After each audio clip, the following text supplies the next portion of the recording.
Olá, boa noite, pessoal, boa noite a todos. Sejam muito bem-vindos a mais uma noite no Seminário Interdisciplinar dos Direitos da Mulher. Boa noite, Laís. Boa noite, doutora Laís. Boa noite, doutora Adriane. Boa noite, doutora Sabrina, doutora Kátia. É um prazer enorme estar aqui dialogando com vocês hoje. Meu agradecimento aos realizadores do evento, ao OAB de Patos de Minas, à Prefeitura, à Unipam, ao Conselho Municipal dos Direitos da Mulher.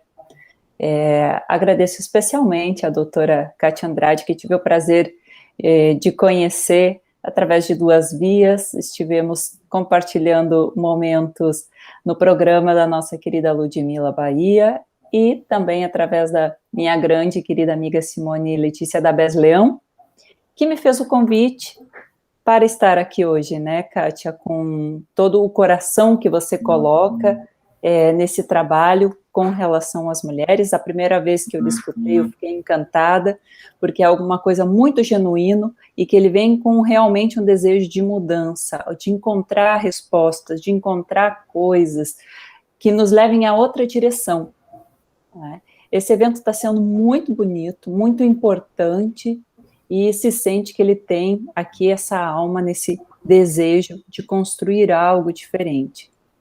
Para vocês me conhecerem um pouco mais, eu sou advogada, eu sou psicanalista, então a minha fala às vezes vai escapar entre esses dois lados da mesma moeda, que é o subjetivo e o coletivo, a ordem interna e a ordem externa, porque eu acredito que sem entender um ao outro nós não vamos muito longe. E Freud foi no íntimo do ser, mas ele também foi tratar sobre cultura e civilização, porque isso nos molda como sujeitos. Entender por que nós internalizamos uma lei e a obedecemos, e outra a resistimos, é essencial também para delimitar novos contornos sociais, os novos direitos.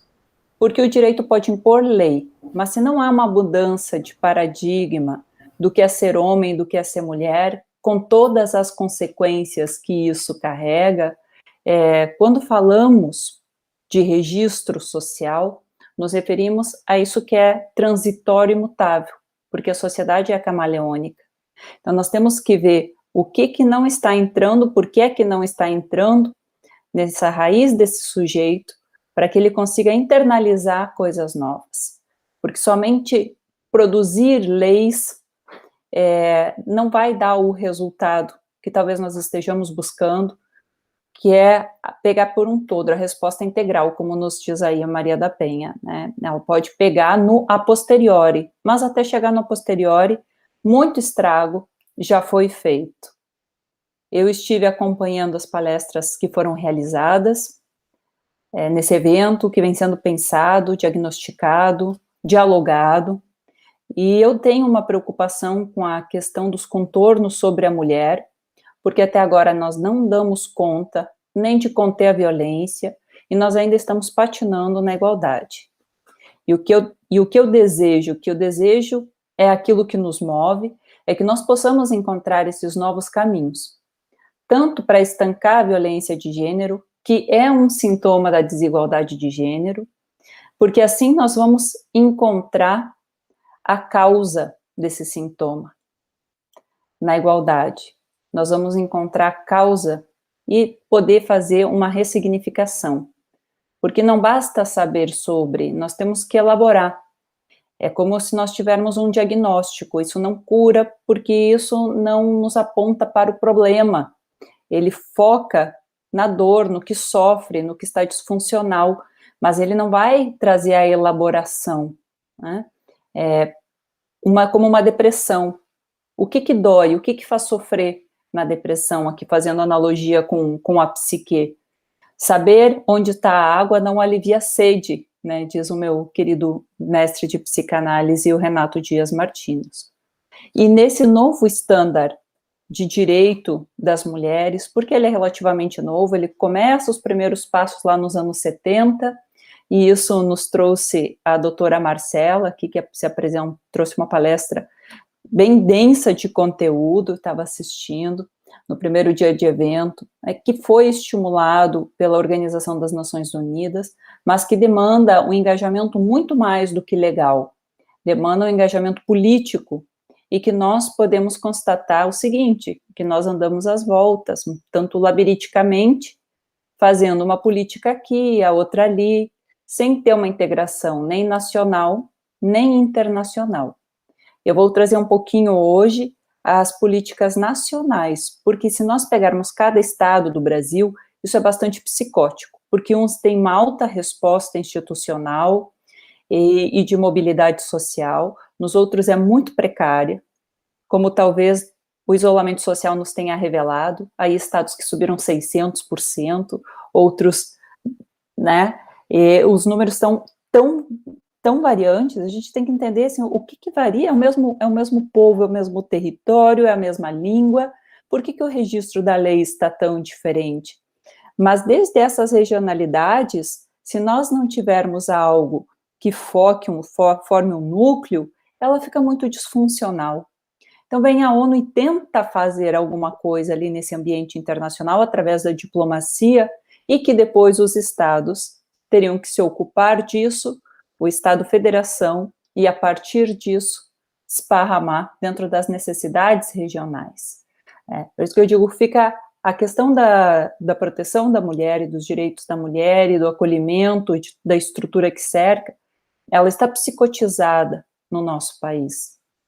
E eu consigo trazer uma breve comparação, e vou trazer aqui depois um material mais gráfico para nós vermos isso, com o da Espanha, que nós temos, eu moro na Espanha, para que nós temos uma lei com 2 anos de diferença, ela é uma lei quase gêmea da brasileira, e que aqui funciona de uma forma muito mais efetiva, e nós temos que nos perguntar por quê. Porque quando a lei entra aqui, é o país que está se recuperando de uma ditadura, que colocaram as mulheres no patamar de séculos atrás, né, como propriedade do marido. Ou seja, a gente pensa assim, o continente europeu, não, mas a história daqui foi muito densa, muito pesada, e hoje nós temos coisas muito mais estáveis, né, até com políticas públicas, com um pouco engajamento orçamentário, mas coordenadas, informativas, educativas, e o resultado é muito diferente do que nós vamos encontrando pelo Brasil, apesar da diferença de tamanho dos países, mas tem uma alma bastante parecida.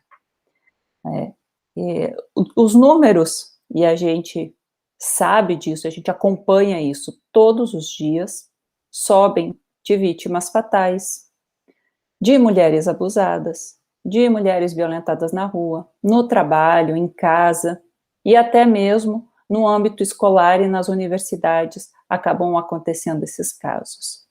Entre tantas outras desigualdades como que nós viemos acompanhando nos últimos 2 dias desse evento, em todos os dias da nossa vida, que somos telespectadores dos jornais, das revistas, das coisas que acontecem ao nosso redor e no nosso ambiente também. Se nós tivéssemos respostas mais efetivas, nós não estaríamos aqui hoje trazendo essas mesmas e velhas discussões que nós estamos trazendo nos últimos anos. Nós temos que pensar mais, nós vamos ter que elaborar mais políticas públicas, não uma política de vitrine, né, que é um grande projeto enfeitado para encher os olhos, mas sem um impacto, sem resultado efetivo e a longo prazo. Nós precisamos algo que seja palpável e que tenha um compromisso e uma responsabilidade que siga no tempo e no espaço, sempre de forma adaptativa, mas sem interrupções. E as nossas interrupções, elas são constantes. O nosso programa de ação nacional, válido hoje, não é mais válido desde 2015, mas é o que vale porque ele não foi atualizado, porque os objetivos não foram alcançados, como nós já veremos, e para consolidar é preciso investir, é preciso orçar, como a doutora Kátia nos atualizou na abertura do evento, que tem um orçamento de 120 milhões para a pasta e foram gastos 5 4,2 milhões, né, doutora Kátia, aqui em torno de 5% do investimento, ou seja, falta esse olhar, falta essa atenção, falta essa prioridade. No primeiro momento, a gente já pode pensar em dispor de plano de educação como ferramenta-chave, campanha de conscientização, do reconhecimento da violência, da responsabilização de todos, de quem atua, né, de quem pratica uma violência, de quem sofre a desigualdade ou a violência, a responsabilidade de quem não denuncia, de quem assiste, de quem está na sociedade e estimula a dinâmica social que leva a esses resultados.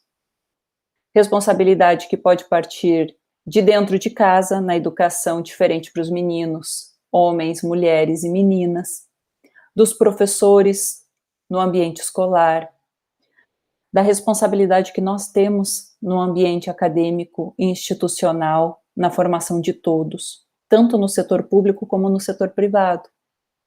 Nós temos que ter também, e eu gostaria de começar já falando sobre isso, muito cuidado com a linguagem. E Lacan olha para isso com muita seriedade.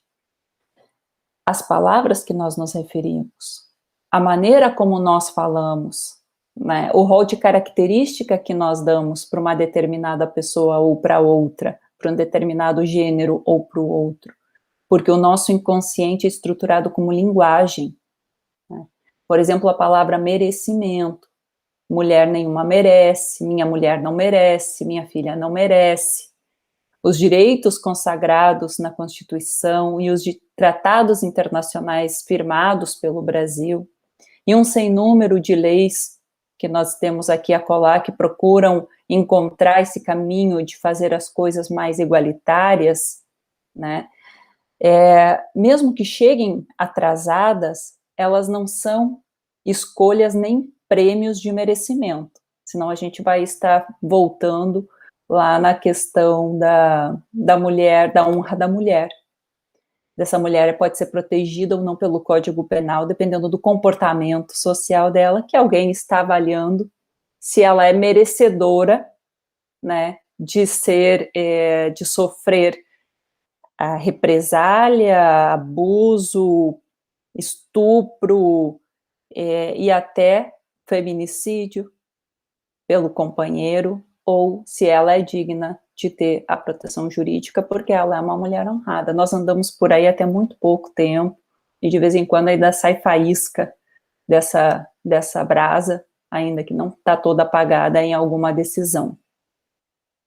Coisas como é irmã de alguém, é mãe de alguém. É irmã de alguém quer dizer o quê? Que é sujeito a partir do parentesco? É sujeito de direito, né? Sujeito, como nós falamos na psicanálise, ou seja, aquilo que não é um objeto. Acho que sujeitas estamos todas a termos nossos direitos violados em qualquer lugar, em qualquer parte, e o nosso corpo é testemunha. Quem é mulher aqui vai saber disso. Quem é de qualquer gênero sabe, porque um está atuando e o outro está sofrendo com a atuação, então é uma coisa que se retroalimenta. Sabem porque puxam pelo braço na festa, porque passam a mão, porque forçam a barra, porque chamam de nomes depreciativos. E eu pergunto, será que não é uma forma de tolerar a limitação de si? Freud tem um escrito que se chama A Depreciação na Vida Amorosa. Há um século atrás, ele estava escrevendo sobre a erotização como forma de gozo, de prazer, quando o homem deprecia a mulher para poder gozar dela e não com ela.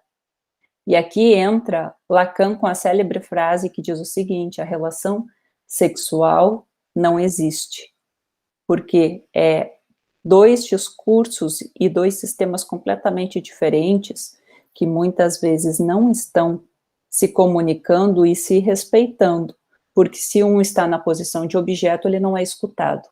Então a fala fica barrada e o desejo fica barrado, está aqui para me servir. E nós vemos até hoje o jargão daquela frase da novela que o José Maier que dizia assim, se prepara que hoje eu vou lhe usar. Isso circula na internet. Olha o peso disso. E olha a graça que a sociedade encontra em ficar repassando isso ainda. A objetificação total, que era o quê? Uma mulher que estava impedida de sentir prazer. O ato com ela era para satisfazer o homem e ela estava barrada da sua posição de sujeito no mundo, além de outras questões, né? Que com o desejo feminino nós ainda temos uma série de questões aqui pendentes para reorganizar no mundo interno do coletivo social, né? Mas vamos sair um pouco do psi, vamos deixar essa ideia aqui para o pessoal da psi também, vamos voltar para o direito. O merecimento, a mãe de alguém, a irmã de alguém, e esse alguém que está, né, maltratando, que está expondo fotos íntimas da irmã de outro alguém, né, que nós temos uma nova lei, relativamente nova lei, que é a pornografia da vingança, tivemos que regular isso com as redes sociais, e nos diz a SaferNet que mais de 80% das pessoas que são expostas nas redes sociais são as mulheres, né, o corpo da mulher sendo depreciado ali ao vivo e a cores, os crimes sexuais que são transmitidos ao vivo, entre tantas outras coisas que passam por essa superexposição com essa nova ferramenta que permite expor a mulher. Por quê? Por que que isso acontece ainda? E eu fiquei pensando aqui no que a doutora Kátia falou no primeiro dia, que a igualdade de gênero é civilidade. E aí eu pensei o seguinte, que dentro da nossa ordem civilizatória, isso já indicava Freud no seu brilhante escrito Mal-Estar na Civilização, o Estado nos posiciona como detentores de direitos, sempre variantes, né, de acordo com o tempo e o interesse de quem está no poder para determinar o que é a lei, e qual é a lei. Hoje, as mulheres são detentoras de direitos, alguns mais respeitados que os outros, e é fundamental compreender que não foi por causa da consciência dos estados, mas por pressão das próprias mulheres, internamente, através da Organização das Nações Unidas, externamente, que esses direitos vêm se desenvolvendo e vêm se consolidando dentro do Estado Nacional. Ou seja, nós não estamos numa sociedade que as leis começaram a ser formuladas e criadas por uma consciência nacional. Isso é muito importante, porque o registro não estava internalizado. Inclusive, não estava internalizado em muita gente que aplicava a lei. Inclusive por muitos advogados e uma série de outras coisas que aí aconteceram pelo caminho, até que ficasse mais não vou dizer internalizado, porque eu acredito que ainda não está, porque nós o estamos reconhecendo como um direito inato, mas que transitou por muitos caminhos labirínticos, até que nós pudéssemos dizer, isso não é questionado mais. Aqui nós estamos bem distante ainda do mínimo do que nós queremos. E diante desse cenário, nós podemos pensar que, assim como no sujeito, na sociedade, quem está tendo mais prazer não vai desejar mudar. Quem está tendo mais satisfação e mais benefícios vai levantar defesas para não mudar, sejam defesas psíquicas, quando são sujeitos, ou resistências, quando é uma dinâmica social, através de próprio maneiras de encontrar para questionar a lei, para barrar a lei, para encontrar caminhos alternativos de não responsabilização. A doutora Marcela aqui nos apresentou os contornos da violência de gênero, os dados, os conceitos, o direito internacional, o núcleo de direitos humanos que abarca o tema, e os efeitos físicos e psicológicos de quem sofre, né, com a violência, seja ela em que nuance for. E uma coisa muito importante que ela trouxe é a construção social da mulher com a célebre frase que não se nasce mulher, que torna-se mulher. E falando em direitos humanos, no trabalho homérico na Organização das Nações Unidas, que dá esse start de direitos humanos da mulher, né, aqui com essa pressão enorme nos estados, que inclusive o Brasil, né, foi condenado aí pela comissão e passou uma vergonha internacional esdrúxula, e é isso que a ONU faz, assim, mas a ONU não funciona muito bem, não sei, qual é o poder deles? Expor o país que se compromete internacionalmente e que depois não faz nada no seu ambiente interno para consolidar aquilo com o qual se comprometeu. Vale salientar que os tratados de direito das mulheres foram os que mais receberam ressalvas até hoje, dos 180 países signatários. Ou seja, eles se cotizam o tratado, né, fracionam o tratado e diz, no meu país as mulheres vão ter esse. E aí vem outro e diz, pois aqui no meu país as mulheres vão ter esse direito e esse aqui não. Então, por isso que é importante a gente localizar aqui também as nossas leis e o nosso impulso com relação à consolidação dos direitos da mulher, porque é um pouco isso, aquilo que internamente se está preparado e aquilo que internamente se permite que se consolide, que se expanda. Isso é importantíssimo para nós termos consciência. E que veio, né, a questão da Lei Maria da Penha, quando ela veio formulada, ela trouxe muito mais que a punição. Ela trouxe o quê? A necessidade de uma resposta preventiva e uma resposta integral. E aqui nós vimos a questão da integração dos órgãos, a análise e compartilhamento de dados, que continua sendo um grande impasse, aqui na Espanha também, porque se nós não analisarmos os dados, e se eles não estão sendo recolhidos, não estão sendo colocados dentro de uma plataforma onde nacionalmente as instituições estão tendo acesso, nós não vamos saber o que é necessário dar atenção naquele momento. Como que faz política pública sem esse foco? Sem saber onde está a necessidade. E aqui que aparece muito a política pública como uma vitrine, que ela é exibitória, mas que depois ela não funciona porque não é ali que está o problema. Né? Nós não estamos fazendo essas avaliações. Acredito que tem um grande desafio que a gente tem que pensar, que é a questão do desejo da mulher, né? Porque o que acontece com o desejo da mulher? Como é que hoje funciona a dinâmica entre os casais, a dinâmica entre os jovens casais, especialmente, que estão repetindo comportamentos de violência ou comportamentos de hostilidade. E nós perguntamos com tanto acesso à informação, cuja lei estipulada, o que está acontecendo, não estão reconhecendo a lei, onde é que nós estamos falhando.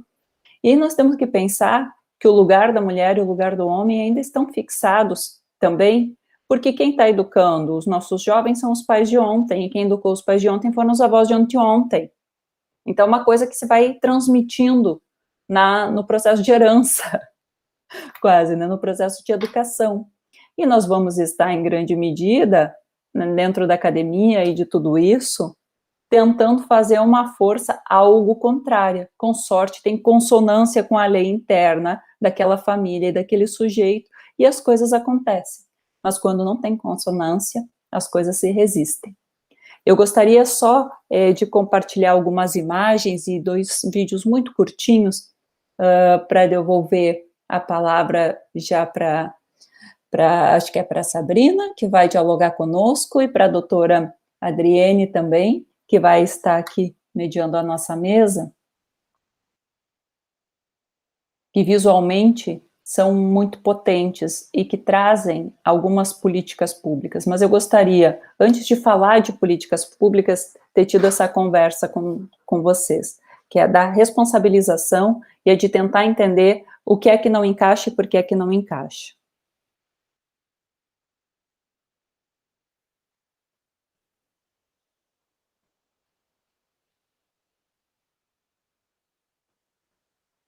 Você vai compartilhar alguma tela, Laís? Vou, agora mesmo. Estava procurando ela aqui. Ah, beleza. Deu certo. Está aparecendo aí, né? Tá. Sim.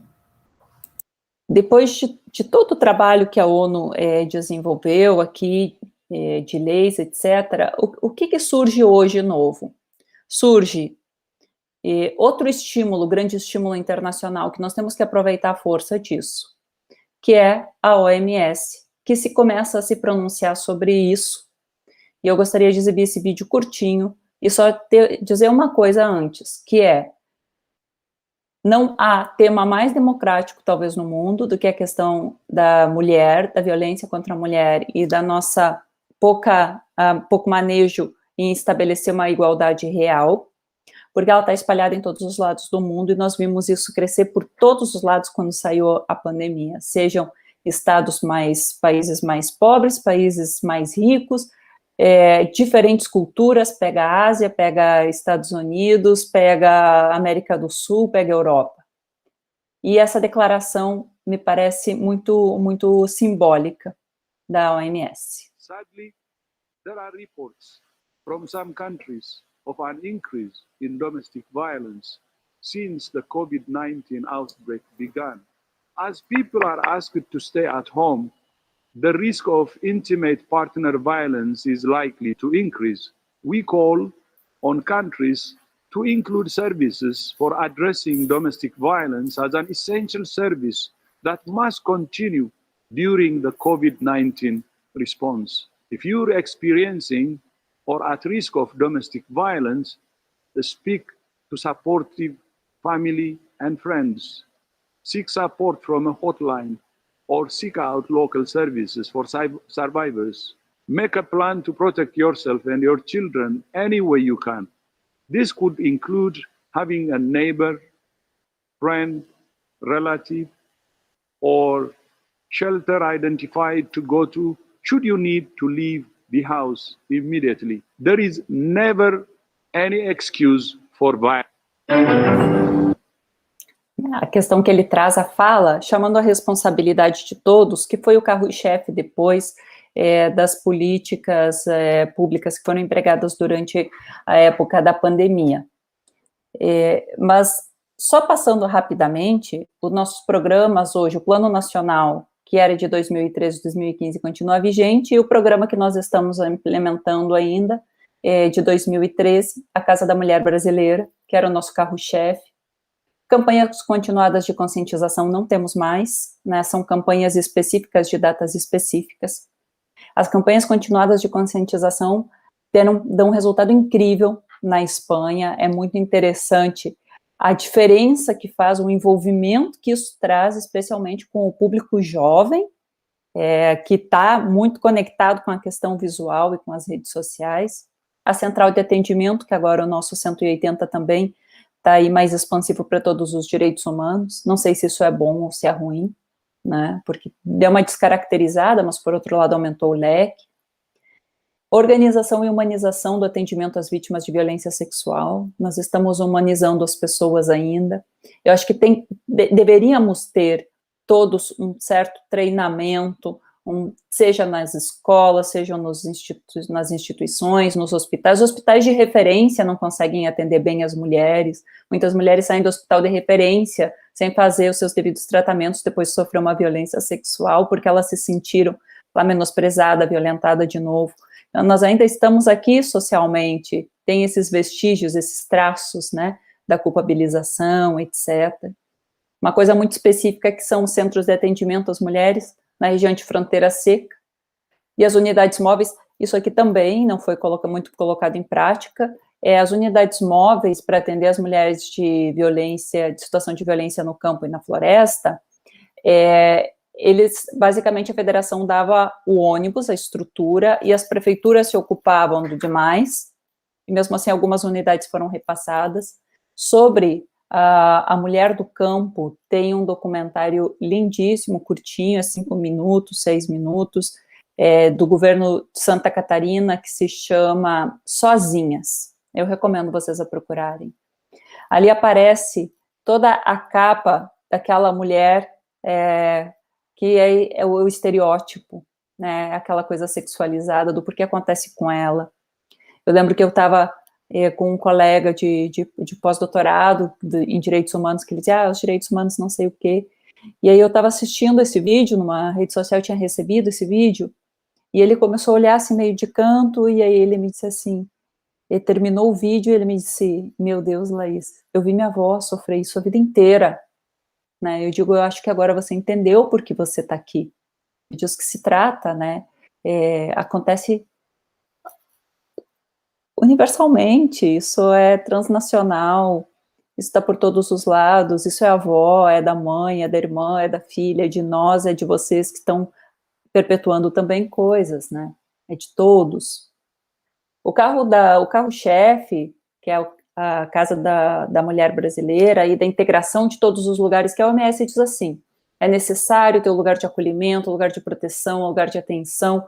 Agora, imagina no Brasil, que as coisas são muito longe, muito esparramadas, não tem um site que tenha informação unificada também, para que essas mulheres possam encontrar rápido meios. Nós estamos falando que são coisas muito complexas, assim. Nós que estamos aqui no direito, talvez ficássemos algo perdidos para tentar encontrar para que serve o que cada instituição.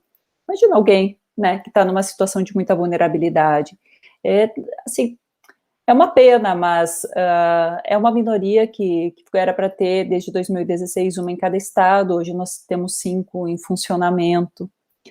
Temos casas da mulher brasileira supervalorizadas não, como diz, como a de São Paulo, que teve um custo de 21 milhões. Antes da inauguração, cedeu o teto. A de Brasília passou por um problema parecido. Ou seja, antes mesmo de entregar, né, o que acontecia aí nessa construção? Qual era a prioridade? Quem era contratado? Quem fiscalizava? O quanto de prioridade foi dado para esse projeto? Eu vou trazer um vídeo muito curtinho aqui sobre a Casa da Mulher. Vocês estão escutando o outro vídeo? Vocês puderam escutar? Sim?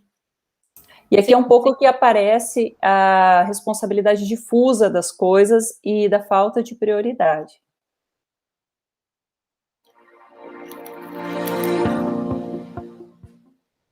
Oi, gente, eu tenho uma boa e uma péssima notícia. A péssima notícia, olha, é que a Casa da Mulher Brasileira de Brasília ainda continua fechada. Dá uma olhadinha, gente.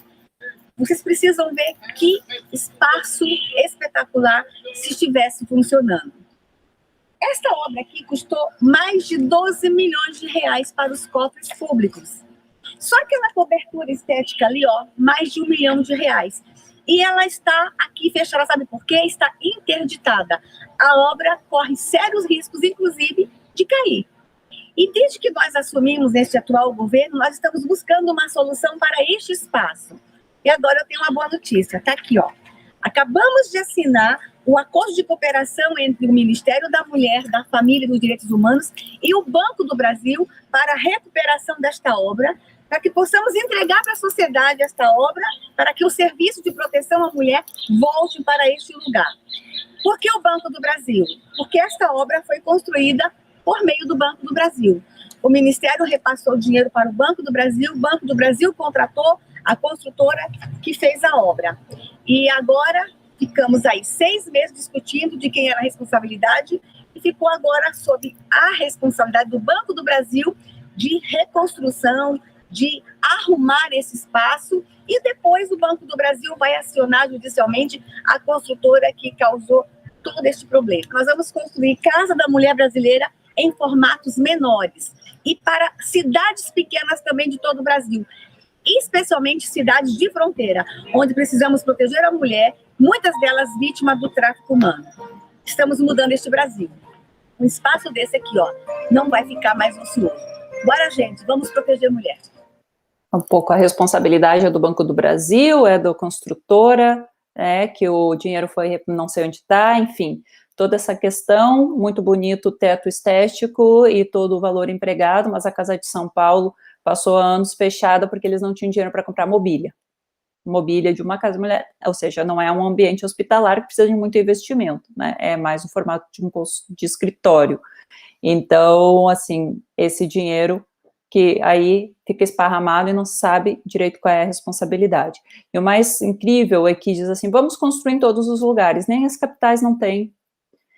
Tem cidades, agora Brasília vai ter mais casas da mulher brasileira, Piracicaba também, ou seja, Essas decisões aí que saem da capital, onde realmente vai ter mais necessidade, né, pelo volume de pessoas, e ficam sendo esparramados.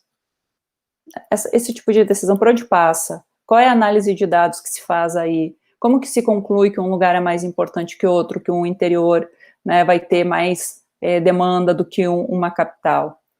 Enfim, é um pouco essa questão do grande projeto, das 26 casas, foi só Pernambuco que não participou, mas que no final ficam prontas 7, 5 ficou em funcionamento, e aí temos. Site, que poderia ser uma coisa simples, gente. Começou dessa maneira, um par de anos, né, a gente clicava ali nos ícones, não aparecia nada, estava em construção, hoje já está com esse formato um pouco melhor, mas as informações ainda, elas são muito no formato de lista telefônica, aquelas listas enormes, ele é muito, muito texto, com pequenas indicações de texto, e mais isso, tipo, denúncias e ajuda, coloca um listão. Agora eu vou trazer só para a gente ter um pouco do modelo que está sendo utilizado aqui, e que é site, o valor disso é irrisório para um estado elaborar. Esse é o web de recursos para encontrar lugares específicos no lugar onde se está e o que precisa buscar, usando a base do Google Maps. E esse é o site daqui, específico da violência de gênero, ou seja, tem desde tese a informações mais simples, a análise de dados, os resultados, todas as campanhas publicitárias não, de conscientização, que estão sendo veiculadas através dos anos, onde encontrar ajuda, recursos, etc. Não fica registro de acesso ao website, tem um aplicativo do telefone também, de uma maneira visualmente, e também na questão de conseguir encontrar as coisas muito prática, conseguir dispor das informações de uma maneira muito simples e muito prática. Campanhas específicas no Covid, chamando a responsabilidade social, né, que a da Espanha andou pelo mesmo caminho. E o que acontece, lançaram também uma cartilha de informações no Brasil, na época do Covid, e realmente parecia uma lista telefônica daquelas de páginas amarelas. Ela não terminava nunca, em cada cidade onde tinham as coisas, onde tinha as coisas. E eu peguei a da Espanha, que também lançaram, era onde você encontra recurso econômico, as casas de abrigo, se você necessita, onde estão, se você tem filho com guarda compartilhada, ou seja, coisas que vão dar uma praticidade e que vão fazer qualquer movimentação da mulher possível. Né? Campanha de carnaval, agora já também podemos deixar isso um pouquinho de lado, né? Mas que transita muito quando sobem os números de assédio e de violência. 16 dias de ativismo, quando teve a questão do ônibus, né, da ejaculação no ombro da menina dentro do ônibus, tirando a responsabilidade da mulher, trazendo essa questão, frases clichês, né? É porque eu te amo muito, eu vou morrer se você for embora, todas essas coisas que transitam ali pelo psicológico e pelo físico. Uma campanha atual. Aqui é uma campanha que foi feita aqui, eu trago de modo ilustrativo também, direcionada para o público jovem, para perceber os primeiros sinais, se teu namorado te isola, se ele controla o teu móvel, o teu telefone, se ele te ridiculariza, né, se ele te faz sentir medo. E se chegou à conclusão que o público jovem aqui não estava conseguindo identificar a violência que não era física, né, especialmente através dos usos da tecnologia. Aqui está trazendo a questão do controle, né, para o público jovem. O amor não é controle. violência sexual, reconhecimento dos primeiros sinais. Essa campanha de adolescentes já faz uns 5, 6 anos que ela transita, cada ano com uma diferente faceta. Então, que vai mostrando aqui, a gente está também falando da questão que transitou, da pornografia da vingança, da exibição do corpo da mulher.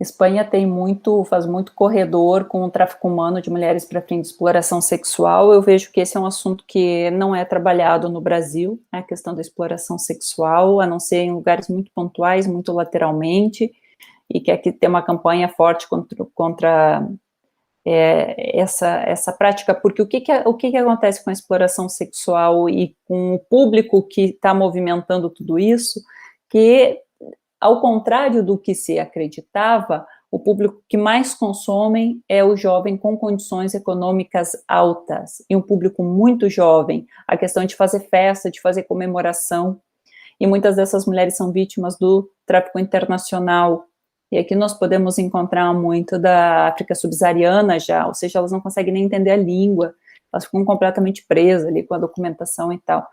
E aí eles trazem a questão de se para você, né, é só dinheiro, para ela não tem preço. Mas o que especialmente é importante na questão das campanhas continuadas? O processo de desconstrução de uma imagem para que outra possa ser construída. Então, abarca toda a questão dos direitos das mulheres, da igualdade, a questão do respeito, a identificação das coisas, porque às vezes no próprio movimento dos jovens, eles internalizam a maneira como que os jovens, entre eles mesmos, eles se relacionam, porque a gente pode pensar assim, até que a criança é uma identificação com os pais, os adolescentes vão começar a se identificar com os pares. Então, se tem um grupo que comete violência, é um grupo que a igualdade não está lá, que a mulher é vista muito objetal, essa dinâmica costuma muito a se reproduzir dentro desse ambiente. Né? Eu gostaria de trazer só uma falazinha, muito rapidamente, para a gente se separar provisoriamente, vamos estar aqui acompanhando, que é uma frase de Miller, o pupilo de Lacan, e ele escreve assim: a mulher é o outro que não tem, o outro do não ter, o outro do déficit, da falta, o outro que encarna a ferida da castração, o outro atingido em sua potência. A mulher é o outro diminuído, o outro que sofre, e por esse viés igualmente o outro que obedece, que se queixa, que reivindica. O outro da pobreza, do desnudamento, da miséria, o outro do qual se rouba, com o qual se falta, que se vende, no qual se bate, que se mata. O outro submetido, e que não tem nada a dar, exceto sua falta e os signos da sua falta. Essa é uma escrita atual, né, de Jacqueline Miller, e que talvez traga aqui, é uma provocação que ele faz com esse inconsciente coletivo da questão da mulher, do posicionamento da mulher, da objetificação da mulher. Era isso, gente, que eu gostaria de compartilhar um pouquinho com vocês e deixar uma sementinha aqui de reflexão. Incrível, doutora Laís. Eu estou aqui com 1000 pautas, anotando tudo, e a sua fala ela vai muito de encontro com a nossa proposta, né? Quando a gente começou a pensar o seminário, quando a Kátia, precisamos realizar esse seminário, a priori com o intuito, né, de atender a uma demanda mesmo do Ministério da Família, que tinha-se a proposta de desenvolvimento de um seminário plural no Brasil, e de repente a gente, dentro do Conselho Municipal da Mulher, a gente recebeu um balde de água fria que, olha, devido à pandemia não serão realizados mais, e decidimos, né, Kátia, colocar em prática esse seminário, justamente nessa perspectiva de um seminário interdisciplinar. E quando a gente vê a sua fala trazendo a psique, a gente confirma, né, e reafirma a proposta de uma discussão interdisciplinar que é um tema multiverso, e dentro desse cenário qual nós vivemos aí, de uma narrativa conservadora, fundamentalista, cada vez maior, a gente entende que nesse momento, sobretudo eu enquanto educadora, que a formação, a educação é a principal arma para a liberdade, para a libertação. E quando a gente vê, né, essas peças que você traz de conscientização aí na Espanha, a proposta real de um site mais intuitivo, ferramentas que são simples dentro de um contexto global, mas que tragam um suporte às vítimas, isso nos faz pensar o quanto nós temos que caminhar para a consolidação e efetivação dos direitos das mulheres, né? E muito dentro desse contexto, esse seminário ele tem justamente essa perspectiva. Nós temos aqui alunos de graduação, tenho aqui, muito feliz aqui, acabei de receber aqui no chat, a Isa, de 12 anos de idade, participando conosco do seminário. Nós temos funcionários da Prefeitura Municipal, do Centro de Acolhimento da Mulher, participando justamente nessa busca, né, por uma capacitação e num debate muito plural. Então, quando você traz todas essas expectativas, todos esses cases e cruza, né, a psicologia, a psicanálise com o direito e com toda essa questão da política pública, já está aqui na agenda um novo convite para um debate mais amplo sobre essas questões. Eu tenho certeza que não só eu, mas como todos aqui, estão muito ansiosos por um tempo maior desse debate. Eu te agradeço pela fala e já vou convidar aqui a todos que tiverem aí questões a serem levantadas, fiquem à vontade para postar aqui no chat. E convido aí a Kátia Andrade, a doutora Kátia e a doutora Sabrina para levantar as questões aí para o nosso debate. Ok, primeiro, Sabrina. Vou deixar a Sabrina primeiro, gente. Eu já apareci tanto aqui durante a semana. Pode ir, Sabrina. Obrigada, Kátia. Boa noite a todos. Eu queria iniciar minha fala, que vai ser rápida, mas eu não poderia deixar de parabenizar. Dri, que está aqui fazendo, né, um lindo trabalho, apresentando. Kátia, que sempre foi uma referência, né, já também tive em palestras, né, dividi palestras com a Kátia, eu tive a felicidade e a honra, e que para mim é uma referência, realmente faz um trabalho incrível. Doutora Laís, né, que hoje, conhecendo aqui ainda que virtualmente, mas já conhecia por ter sido orientadora da querida Simone Letícia, que é uma grande amiga, e cumprimentar, né, pela grandeza do evento, um evento que realmente, né, com o apoio do IPAM, parabenizar aí a prefeitura, vocês, né, que estão fazendo que fizeram essa brilhante escolha em relação aos palestrantes, porque, assim, quando eu vi a programação, eu fiquei porque eu dou aula, né, então, infelizmente, eu não pude acompanhar, tô vendo a doutora Laís falando, mas depois quero voltar no YouTube e para assistir, porque eu ainda não tive tempo e eu dei aula na segunda e na terça. Então, hoje que sobrou, né, o tempinho, o Alexandre me convidou, eu, obviamente, concordei e me senti honrada em fazer parte dessa mesa de debate aqui.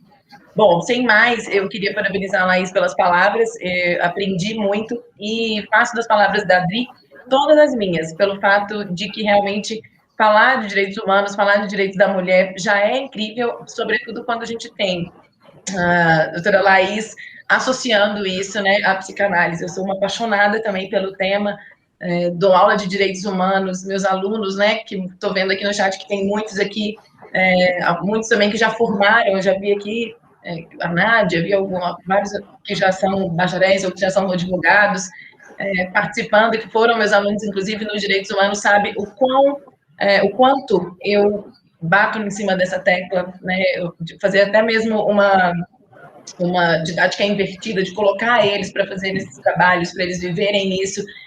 E, enfim, antes um pouquinho, a gente chegou a falar, né, plantar essa sementinha aqui, eu cheguei a falar um pouco sobre a educação, a Adriane falou isso, Laís também bateu nessa tecla, eu bato firme nessa tecla sobre a educação e sobre várias políticas públicas. Eu vi a Laís falando que a Kátia comentou sobre o orçamento, e, coincidentemente, eu tinha lido esses dias, né, numa reportagem falando sobre isso, inclusive do vídeo de 2020, que eram 126 milhões e só 6 milhões foram gastos, que foi do ano passado. Desse ano, muito provavelmente, porque por tudo que a doutora Laís colocou em pauta, a gente já sabe, né, que não será diferente, e é muito triste a gente ver. Eu queria só mesmo voltar a palavra, né, deixar com a Kátia, e depois que a doutora Laís fizesse uma consideração, no geral, assim, eu gosto muito dessa perspectiva dos direitos humanos, da gente transcender, né, sair um pouco do Brasil, e conseguir enxergar isso, porque às vezes as pessoas, né, e as próprias mulheres aqui no Brasil, por tudo que vê, elas ficam muito desacreditadas, né, e a gente tem que trazer bons exemplos, a gente tem que trazer bons números com pesquisas e trazer para cá e fazer isso, né, ou seja, investir na academia, investir na educação, investir sempre no debate.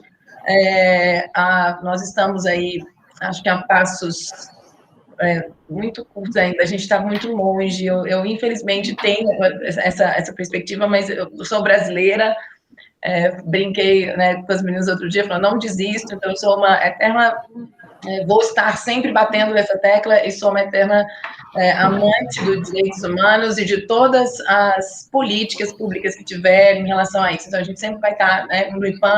O IPAM, agora, não sei se foi dito aqui, Adriane, a gente está também encaixando um programa, né, acho que vocês já devem ter falado, porque eu não assisti, que é o programa Acolher, o direito vai entrar, a psicologia vai entrar, então, ou seja, né, é esse trabalho formiguinha que nós vamos tendo aí, né, um em cada um, e fazendo a nossa parte em casa, na escola, nós como docentes, e fazendo fazendo a nossa parte e acreditando aí que pode. Mas nessa visão, nessa perspectiva internacional, eu vi alguns dados aí em relação à Espanha, parece que a doutora mora na Espanha, né? E nessa perspectiva internacional, assim, a sua opinião geral mesmo sobre esses direitos, sobre essa relativização, sobre universalização que a gente fala, né? Universalidade, e se ainda acredita, se ainda, né, nessa perspectiva Brasil e mundo dentro desses direitos.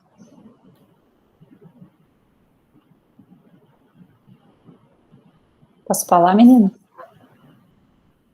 É curioso, né, porque quando se fala em ONU e quando se fala em direitos humanos, aqui não é algo que se levante nenhuma manifestação acirrada de adoção ou não do conceito. É como a igualdade e eu trago muito a violência de gênero aqui, por quê? Porque é a ferida aberta da igualdade, né? Ontem nós tivemos aqui uma palestra linda sobre a questão salarial, também, mas como é que nós vamos eliminar isso, né? Nós vamos ter que desconstituir e desintegrar esses conceitos que estão aí arraigados, e que o que está fazendo as Nações Unidas, o que estão fazendo a União Europeia, por exemplo, que tem um trabalho bonito nesse sentido, de igualdade e desconstrução da violência, que é trazer parâmetros gerais para todos os países da União Europeia, todos os países do mundo, porque está tudo muito misturado, né, gente? Então não adianta estar um filme mostrando uma coisa, uma música mostrando uma coisa, a escola ensinando uma, em casa ensinando outra. Tem que ter uma unidade, porque senão aquele indivíduo, na hora de fazer o registro, ele não registra, né? E os direitos humanos falam o quê que a ONU traz? Os direitos humanos surgiram o quê? Surgiram depois da Segunda Guerra, ele veio com o sentido de colocar um pouco de ordem e de organizar a paz no mundo. Está conseguindo manter bastante. Ou seja, a Europa é um país assim, um continente bélico historicamente, e consegue, desde ali dos anos 50, não estar em guerras, né? A não ser algumas coisas que acontecem ainda, mas, ou seja, não há grandes guerras, não houve Terceira Guerra Mundial, isso é quase um milagre. Isso é uma construção de direitos humanos, ou seja, estabelecer um mínimo que é a não tortura, a não descriminalização, o direito dos idosos, o direito das crianças, que já está muito mais consagrado e adiantado do que nós gostaríamos que já estivesse o da mulher também, porque nós estamos discutindo aqui ainda, né, as leis ainda estão atrás, as crianças já vieram antes, ou seja, o trabalho feito pelos direitos humanos com as crianças que vieram antes já são bem mais consolidados. Com a mulher estão se consolidando. Do meio ambiente, enfim, todas as coisas importantes e fundamentais e necessárias para a manutenção da vida transitam por aí.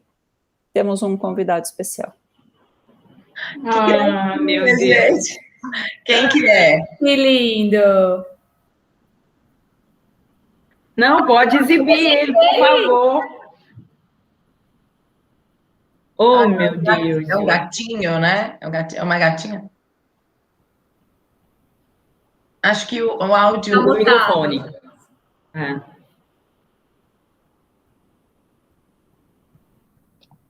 Isso. E é por aí que caminha, ou seja, não é discutir se aceita ou não o direito à vida, se aceita ou não o direito da igualdade. Nós estamos ainda nesse movimento, ou seja, não é algo que se possa pensar se sou a favor ou não. Porque a hora que for a sua vida, você é a favor, a hora que for a sua saúde, você é a favor, a hora que for um atendimento digno, a não tortura, né? Quando encosta no ser humano, surge o narcisismo, e aí diz, não, para mim sim, para o outro não, né? Hoje eu tive uma escuta de um caso de um perverso que um amigo meu disse assim, Laís, você faz um parecer porque ele não tem noção do que ele está fazendo. Eu digo, pelo que eu compreendi, ele é um perverso, que o prazer dele está situado em provocar dor no outro, e se ele ficar solto, ele vai ficar provocando isso, porque é a modo como ele sente prazer. Se ele for preso, ele vai sair, ele vai continuar fazendo isso, porque não é uma medida socioeducativa. Então, a percepção, né, e aí ele disse assim, mas eu digo, você quer encontrar uma justificativa porque é seu cliente, mas nós temos que pensar isso como comunidade, todas as coisas nós temos que pensar como coletividade, então não vai funcionar, senão que ótimo que você ganhou o júri do seu paciente, mas e aí, do seu cliente, mas e aí, né? E como fica esse cidadão lá no meio? Vamos pensar aqui que se é, por exemplo, um núcleo de perversão, de abuso sexual, da pedofilia, isso não para. Então, nós temos que encontrar coisas aqui como coletividade, né? E não só quando toca a nossa ferida, simplesmente. Essa questão da civilidade, né, que a doutora Kátia apresentava, isso é fundamental, fundamental. E é incrível, né? Porque a gente está aí no século XXI, estamos aqui pensando e provocando um debate a princípios básicos, que é o direito à integridade, à autonomia dos corpos, né? E chega a ser espantoso essa questão. Mas, de fato, antes de passar aqui para a Kátia, respondendo à provocação também da Sabrina, né? A gente fica feliz quando a gente tem aqui uma Isa de 12 anos discutindo direitos públicos, uma Giovana Marinho, que é a minha filha de 11 anos, que está aqui participando todos os dias, ou ainda quando nós temos alunas aqui do terceiro ano do ensino médio, segundo, terceiro ano do ensino médio, aqui da instituição, numa campanha de arrecadação de absorventes pelo direito de menstruar, né? Então, eu penso que temos um longo caminho, sim, mas essas provocações e a educação, com certeza, é capaz de mudar todo esse cenário. E, Kátia, passo a bola para você, porque senão eu começo a falar aqui e não paro. Não preocupa. Laís, primeiro, muito obrigada por você ter aceito o nosso convite. Você foi o primeiro nome em que eu pensei quando a gente começou a idealizar o seminário, porque, assim, as minhas parcerias com a Laís, gente, aconteceram, assim, aleatoriamente. Aleatoriamente não, porque a Ludmilla, sempre que vai fazer alguma matéria sobre violência de gênero ligada ao direito da mulher, ela sempre coloca a Laís falando uma coisa ou falando outra.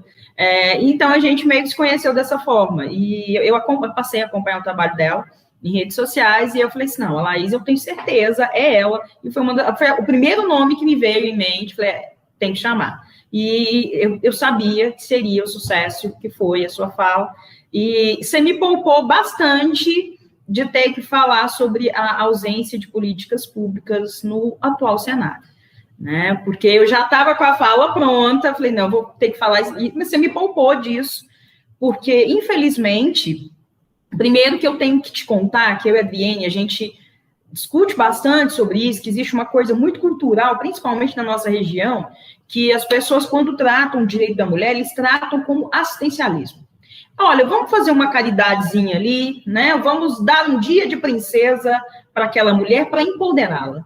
Porque empoderamento, culturalmente, infelizmente, né, para algumas pessoas, é simplesmente a mulher estar bem vestida e ganhar um dia no salão de beleza. E eu estou falando aqui, gente, eu adoro comprar roupa, eu adoro ir ao salão de beleza. No entanto, o empoderamento é uma coisa muito maior que isso. Empoderamento tem a ver com políticas públicas. Só que a gente está vivendo um momento de desmonte dessas políticas, né? E eu nem vou muito longe, eu vou tratar só do cenário da pandemia. Com a pandemia, as mulheres, elas se tornaram protagonistas, entre aspas, do momento que a gente está vivendo. Por que nós nos tornamos protagonistas? Nós somos 85% do pessoal que está na linha de frente nos hospitais.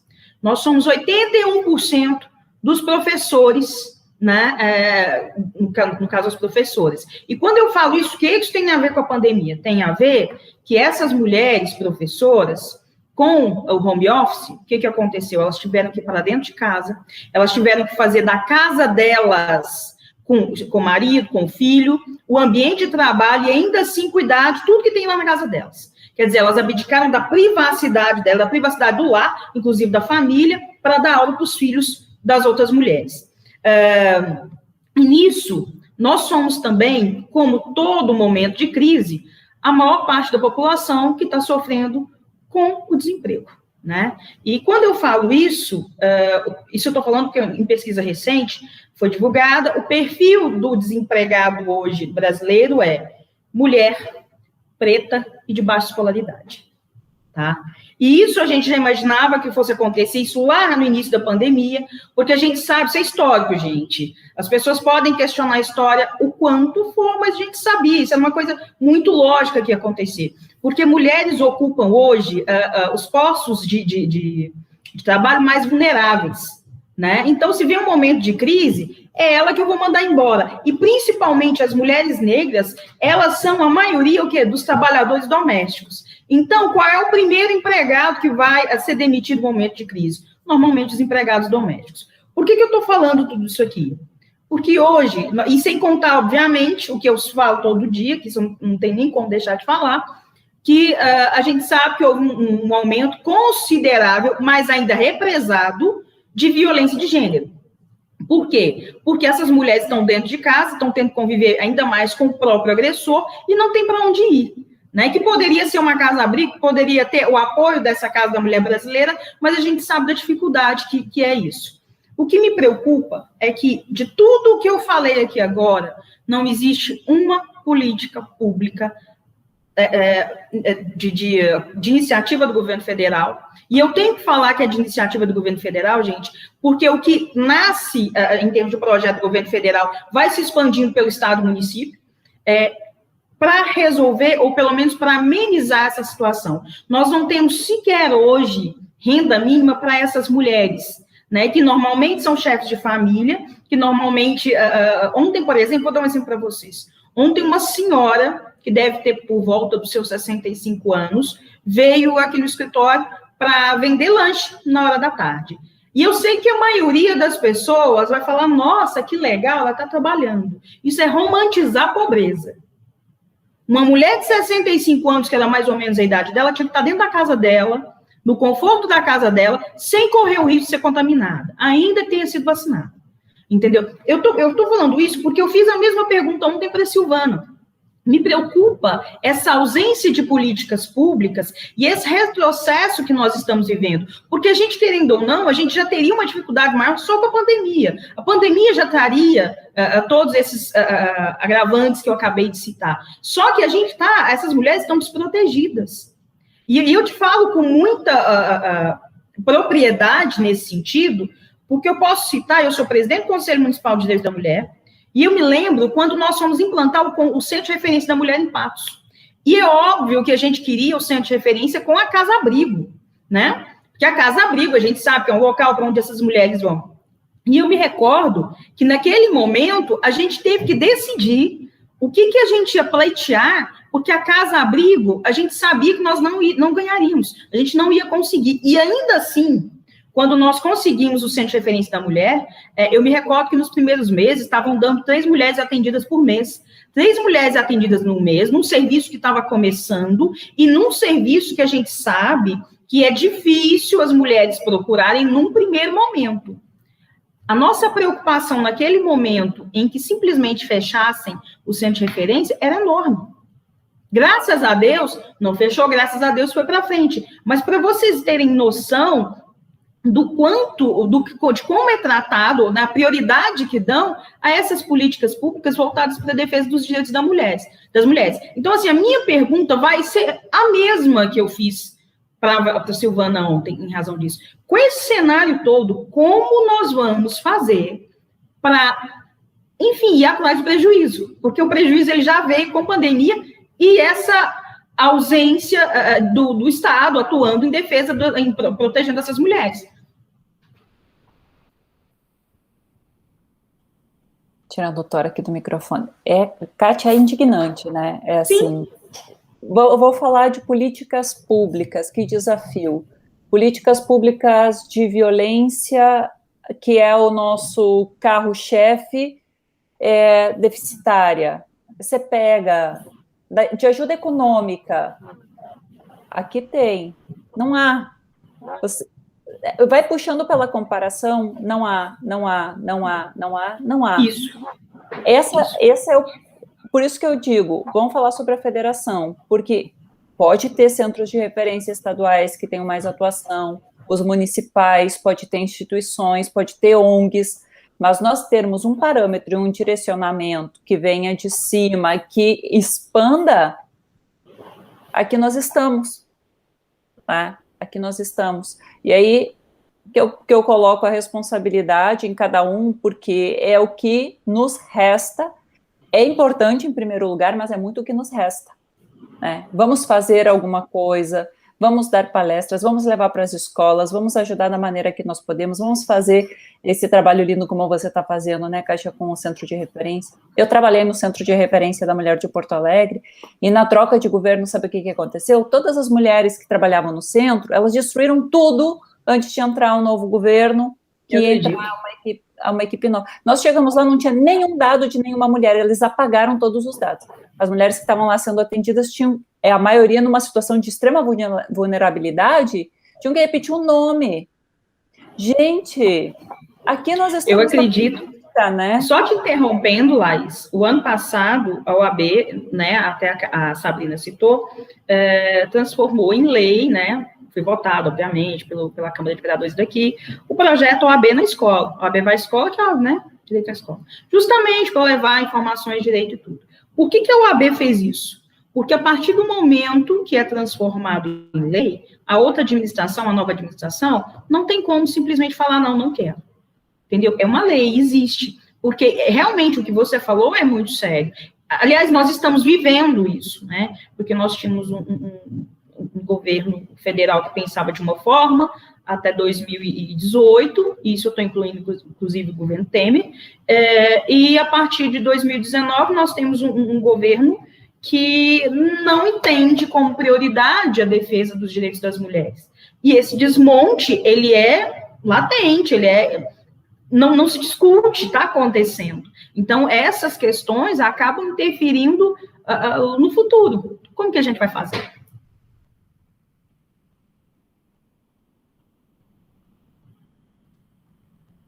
Aqui eu estou deitado aqui em cima. A questão da educação assim, quem trabalha com educação sabe, as janelas de desenvolvimento infantil, elas vão abrindo e vão fechando. Inscrição do nome do pai, que é o registro da lei, da moral, da ética, do costume, daquilo que é respeitado e não é respeitado, ela fecha depois de um tempo, com os valores que foram ali depositados. Então, se nós não estivermos dentro das escolas, desde o início, a partir daí, para todas as crianças dentro das casas, e como é que essa informação chega? Essa informação chega através de campanhas de conscientização. A questão da igualdade salarial, isso daí é questão de legislação, tem que ser legislação pesada, porque senão não funciona. Aqui fizeram uma pesquisa muito interessante, foi antes da pandemia, e perguntaram assim, dentro das empresas, se as empresas preferiam para órgãos de gestão, gerência, homens ou mulheres. 97% das empresas falaram homens, porque eles dedicam mais tempo para a empresa e para a carreira. Perguntaram para esses homens em altos cargos, né, nos cargos de gestão e administração, a divisão de atividades domésticas. 92% fala que eles fazem menos do que as mulheres dentro de casa, que não é dividido de forma igualitária. Ali teve uma meia dúzia que disse a gente divide quando é possível e os outros nem apareceram. Ou seja, se não tem uma lei que diz assim, bem, a questão para esse cargo é esse dinheiro, a consciência coletiva, o jeito que nós estamos aqui lidando com a questão da desigualdade, ela não adere. Ela cai no vazio. E aproveitando o gancho, E sobre a eficácia, inclusive, das campanhas continuadas de conscientização, a gente pode citar a própria Lei Maria da Penha. Se a gente prestar atenção do que aconteceu de 2006 para cá com campanhas continuadas, foi uma revolução cultural, porque até então se aceitava muito a violência de gênero. Não que, infelizmente, hoje, a gente sabe que ainda existe uma resistência, mas hoje se aceita bem menos em razão dessas campanhas continuadas, que não existem atualmente, né, gente? Isso, aproveitando a provocação, a doutora Kátia e a doutora Laís, nós temos aqui uma pergunta da Mariana Pacheco. Ela traz justamente esse questionamento, né, acerca aí do uso das redes sociais, que são bastante presentes no convívio das pessoas, e ela pergunta se vocês acreditam que falta um maior detalhamento das informações sobre os direitos das mulheres usando essas redes, e como usar essas redes para alcançar o maior público, como podemos usar as redes sociais para ampliar esse público e alcançá-lo de forma efetiva.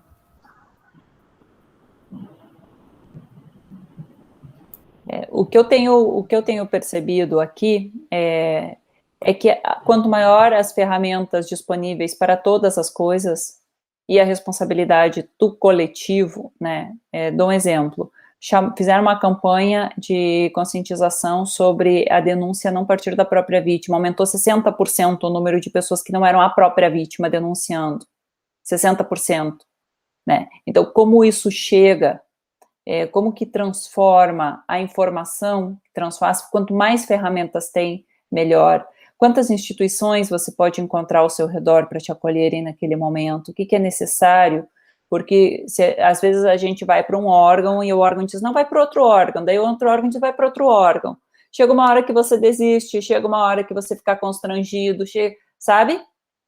Onde está essa integração? As coisas têm que estar integradas. A questão da Casa da Mulher Brasileira é uma maravilha, e que maravilha seria se todas as cidades tivessem. Porque, na verdade, não é o governo que está colocando, o governo federal que está colocando o dinheiro, ele faz a casa, mas depois são as instituições, é o defensor público que está lá, é o MP que está lá, é assistente social que é paga pelo município. Ou seja, não há um custo, é o custo estrutural, é o custo do site, é o custo de montar casa, é a questão de colocar um ônibus profissionalizante. Eu tenho um amigo que trabalha na CUFA, na Central Única de Favelas, de Frederico, eles fizeram um trabalho de pegar um ônibus do município e colocaram algumas profissionais e faziam cursos profissionalizantes, né, num trabalho voluntário, para as mulheres. Eles iam nas comunidades mais carentes, eles iam nas comunidades mais isoladas, porque precisa de dinheiro para ser independente, gente, a gente não vive de ar, nós ficamos muito vulneráveis para todas as coisas. Então, passa por aí também na questão das boas práticas, que a gente pode chamar que é responsabilidade. Mas cadê todas essas centrais móveis? Né? Por isso que eu digo, é muito vitrine. Se fala de um projeto enorme, todos os lugares vão ter unidades móveis. Cadê as unidades móveis, né? Então, pega lá o ônibus no município e leva as voluntárias e faz isso. Mas isso é uma ação. Isso aqui tinha que ser feito a todo tempo, né? Aí sim, a gente vai dar o alavanque da questão da igualdade e que vai fazer um bloco aí de direitos das mulheres que possam ser consolidados.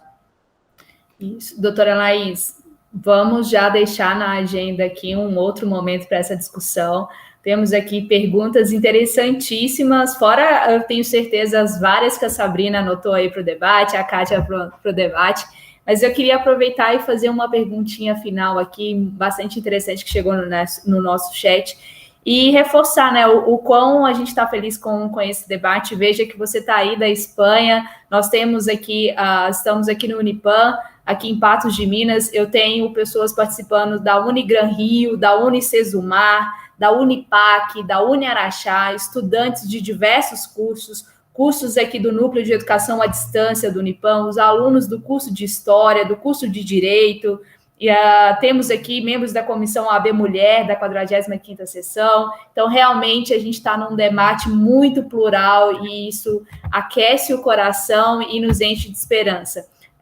A Ellen trouxe uma questão para a gente. Ellen, eu prometo que depois eu repasso para a doutora Laís, numa oportunidade, e a gente discute novamente, porque eu quero trazer aqui a pergunta do Gustavo.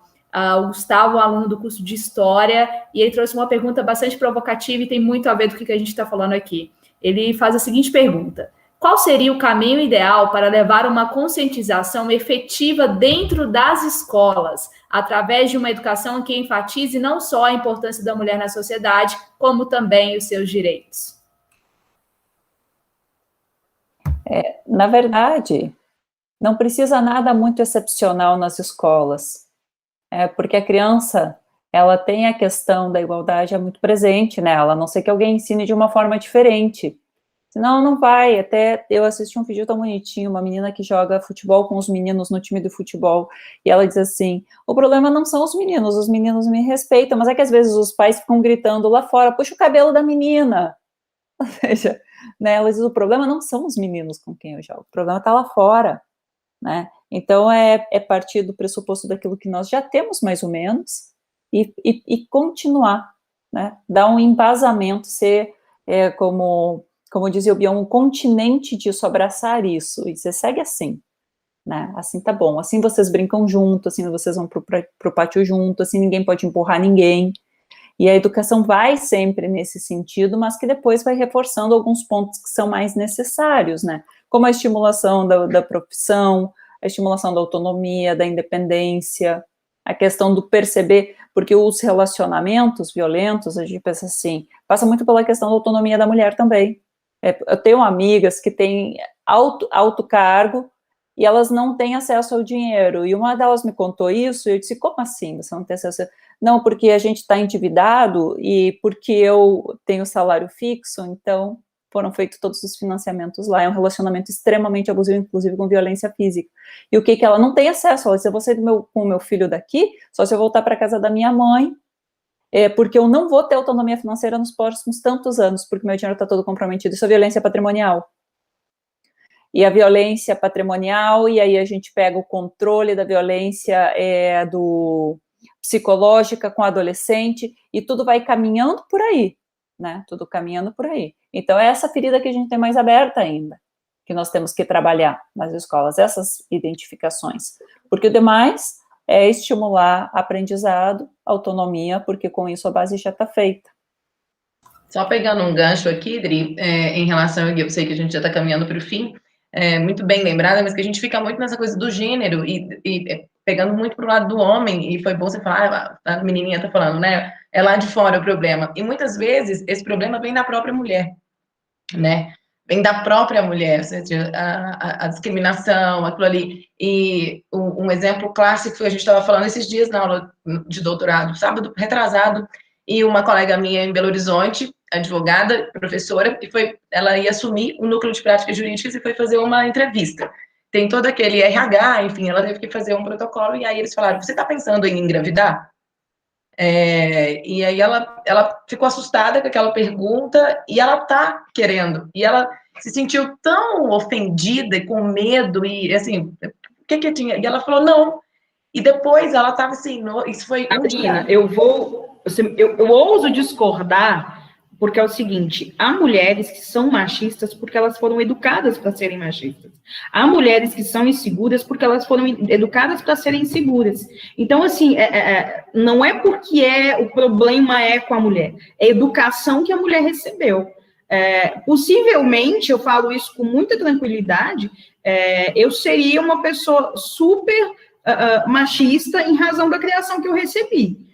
Eu estudei, eu fui atrás e minha visão, meu campo de visão, ele abriu. Mas eu não acho, assim, me perdoe discordar, eu não acho que seja o problema seja a mulher. Mas seja estrutural, cara, que é estrutural, isso a gente já sabe que é. Sim, é cultural, super cultural. A própria mulher, enquanto que a gente está fazendo enquanto você está numa universidade de direito, por exemplo, né? Dentro de uma universidade de direito, e que você ainda vê aquilo, se você pegar de uma pessoa leiga, ou de repente está ali, mas se você pegar dentro de uma universidade de direito ali, para mim, certas coisas são inadmissíveis. Sim, eu concordo com você. É um exemplo clássico, a filha da Simone Letícia, né? E ela fala isso, ela fala, né, uma pessoa que também está sempre ali lutando, e que quando ela subiu uma vez, muito tempo atrás, quando ela fazia parte de um outro escritório, ela subiu de cargo e, juntamente com o colega dela, quase que o dobro, e o salário dela foi bem pequenininho. Ela pediu para sair, ela falou, vai contra os meus princípios. E a chefe era uma mulher. E assim, tudo bem que é estrutural, mas eu acho que a gente tem que também aprender a falar o não, a falar o basta, ou a falar na hora. E às vezes a gente não consegue nem isso. A gente está dentro da universidade, igual essa minha colega, ela ficou sem palavra. Ela ficou muda. Então, quando a gente vê, por mais que seja estrutural, mas por mais que a gente tenha determinadas salas, enfim, a gente tem que aprender. Eu entendo o que você está falando, mas só para te dar um exemplo. Não faz 2, 3 dias, eu vi uma policial militar, que, ela deveria, ou pelo menos, entender de crimes e entender aonde vai, o que é lícito e o que não é, né? Eu vi uma postagem dela em que ela xingava feministas, e ela dizia que por causa de feministas, os homens não mais flertavam com mulheres, porque hoje em dia tudo é assédio. A partir do momento que uma policial militar não sabe o que é assédio, ela não consegue diferenciar um flerte de um assédio. É muito triste. Entendeu? Mas por quê? Porque culturalmente ela foi educada para odiar tudo aquilo que foge a um mundo machista. Né? Porque é muito fácil, gente, dizer o que é assédio. Assédio é tudo aquilo que vai depois do não. A mulher disse não, então a partir dali é assédio. Mas ela não consegue entender isso. Por quê? Porque ela, no mundinho machista dela, quem está errada somos nós. Né? Mas assim, me assustou. Eu entendo o seu ponto de vista nesse sentido. Porque eu falei, gente, uma pessoa que lida com segurança pública, não saber diferenciar isso é complicado. Mas tem essa questão cultural. Ela foi criada para ser machista. E ela, principalmente... Teve ensinamento, né, tá? Mas, querendo ou não, teve o ensinamento. Porque se você foi criado assim, você nunca teve acesso àquilo que na verdade... Mas aí você vem se questionando. Com certeza ela passou por questões disso. Com certeza ela fez um curso de formação onde ela aprendeu aquilo. Sim. Então, a partir do momento que você faz aquilo e que você não quer, aí, para mim, já não é tão cultural. Aí, para mim, é você não querer. Aí é a pessoa com sua própria consciência em continuar e escolher errando e escolher aquele caminho. Infelizmente, hoje, essa polaridade na política hoje, né, não é que é porque todo mundo, você tem que ser A ou B, não é que é porque você é feminista, que você acha que se você é feminista, então você é aquele lado. Se você, sabe, hoje em dia está muito isso, por mais que a gente tenha um governo que hoje, né, é uma lástima em relação a políticas públicas, em relação a gênero, em relação a tudo isso, mas a gente tem que parar de fazer isso, né, de colocar todo mundo com A e B e taxar, né, e se pensar num fim maior e caminhar, né, e fazendo isso que eu falei sobre o serviço, sobre o trabalho formiguinha, né, e que eu acredito e vou morrer acreditando, né, que ainda que a passos curtos, não tão largos, e servindo aí, pegando, né, outros países como inspiração. Ai, meu Deus, o coração chega a doer aqui de ter que encerrar, né? E de verdade, doutora Laís, fica aqui o meu apelo, tá? Para a gente ter vários outros momentos de fala. Eu tenho certeza que tem várias perguntas aqui no chat. E todo esse nosso desejo aqui de discutir, de pensar, de debater tudo isso. Por favor, atenda aí ao nosso apelo, ao nosso anseio em discutir em vários outros momentos. O seu gato, que inclusive recebeu elogios aqui também no chat, tá? Ele é nosso convidado. Tá bombando no chat, o gato tá fazendo um sucesso no chat aqui. Nosso convidado aqui. E, infelizmente, eu tenho que encerrar essa parte aqui, é o lado ruim de estar apresentando, né? Eu deveria ter deixado isso para a Kátia mesmo, porque é o lado ingrato, porque eu tenho 1 milhão de perguntas aqui, mas prometo a todos que estão assistindo que a gente vai fazer novamente o convite para a doutora Laís, para o Gato, para discutirmos aí todas essas questões. E, para encerrar, até um depoimento pessoal que há muitos anos eu não tive coragem de fazer, veja vocês, né? E estou aqui hoje numa posição que eu me sinto, depois dessa fala da Sabrina, da Kátia, eu me sinto responsável, né? Então, vejam vocês, eu terminei um doutorado agora, tenho 11 anos como docente de ensino superior, e apenas há uns 7 anos atrás eu me toquei, né? Eu já comentei isso com meus alunos de história. Eu falei assim: olha, eu me chamo Adriene Stephanie Silva. Todos da minha família são Campos Lima, Torres Lima. Peraí, por quê? E eu liguei para minha mãe e falei: mãe, por que eu me chamo Adriene Stephanie Silva? Por que não tem o nome da sua família? Ela, olha, era para ter, mas anotei no papel lá, Adriene Stephanie Campos Silva. Mas seu pai registrou só o Silva. Né? E eu falei assim: meu Deus, olha, era o primeiro sinal de violência, né? E você não percebeu, e depois ela sofreu vários outros tipos de violência. E veja, pessoal, que isso há 7 anos atrás que eu me dei conta, né? Então são muitas violências invisíveis, né? E a desconstrução, ela é diária, né, Adriene? Ela é diária. Sim, e eu me sentindo, poxa, como eu não percebi isso antes, né? Então fica aqui esse apelo aí para mais momentos. A doutora Laís, queria muitíssimo te agradecer pela fala, na verdade, eu acho que você colocou sementinhas aqui provocadoras e, a partir dessa sua fala, muitas outras discussões surgirão. Muitíssimo obrigada e conto aí com você para outros eventos e outros debates. Muito obrigada, Adriene, Sabrina e Kátia. Acho que a ideia é essa mesma, né? Trazer reflexão para a gente pensar um pouco fora da caixa, encontrar coisas que a gente ainda não encontrou e, enfim, fazer e caminhando. É uma jornada, mas se nós pararmos, quem segue, né? Nós podemos sempre seguir a partir do tempo que a gente consegue levar e parar as pessoas que a gente consegue levar. Muito bom, muitíssimo obrigada. Deixa eu só agradecer uma última vez. Sim, claro. Laís, muito obrigada. Eu conto com você sempre, tá? Eu tenho certeza que essa é só a primeira vez que eu vou te convidar, tá? A OAB agradece. E já deixo aqui o convite para o Unipan, hein? Para ter congresso do Unipan aí, já está na listinha lá como a primeira, por favor. Muito obrigada pelo carinho, gente. Minha resposta é sempre sim. Muitíssimo obrigada. Doutora Kátia, doutora Sabrina, muitíssimo obrigada. Nós já estamos